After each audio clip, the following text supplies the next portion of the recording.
Gago talaga to si ano, no? Si Juna, no? Hindi ka ba nag-isip, boy? Ay nako.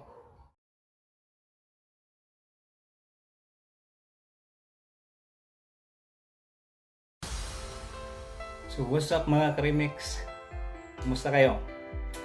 Pre, pag-usapan natin si Boy Tapang, no? Kasi si Boy Tapang, kabisaya din yan eh. From Cebu. So yung laban nila, inaabangan ko talaga. Inaabangan ko yung laban nila ni Rosel ng Brosco Bros. Kasi alam ko matatalo yan ni Boy Tapang, no?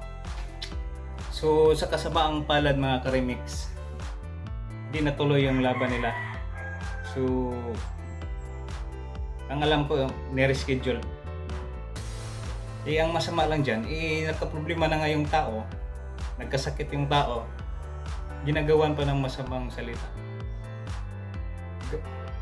Gago talaga to si si Juna, no? Yung kapatid ni Rosel. Hindi ka ba nag-isip, boy? Ay nako. Actually, hindi ako fans ng Brosco Bros eh.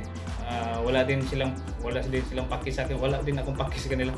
Pero may paki ako kay Boy Tapang kasi si Boy Tapang idol ko 'yan. Kabisaya 'yan si Boy Tapang. Kaya ako nagsalita kasi parang may kumikirot sa dibdib ko eh. Nung nabasa ko yung sinabi ni Jonah na naghanap ng palusot, Boy Duwag.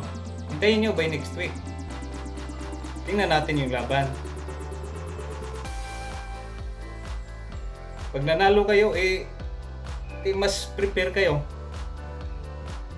Pero pag natalo kayo, kainin mo yung sinabi mo.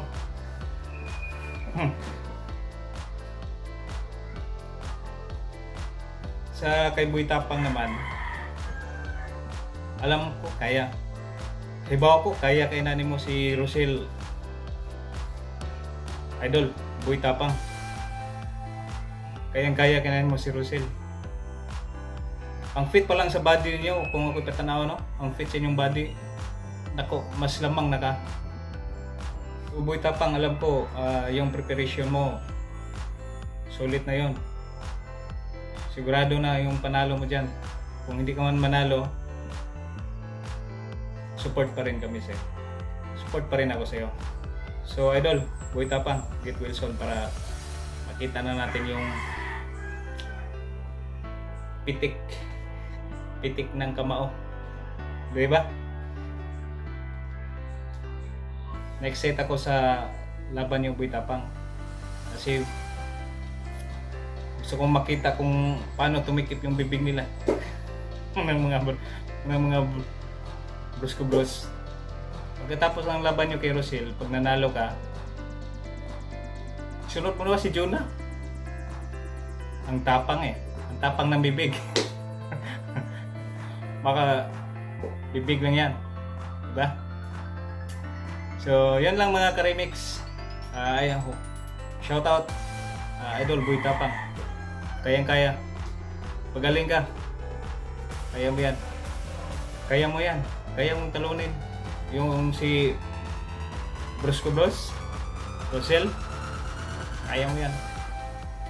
So good luck Boy Tapang. Good luck.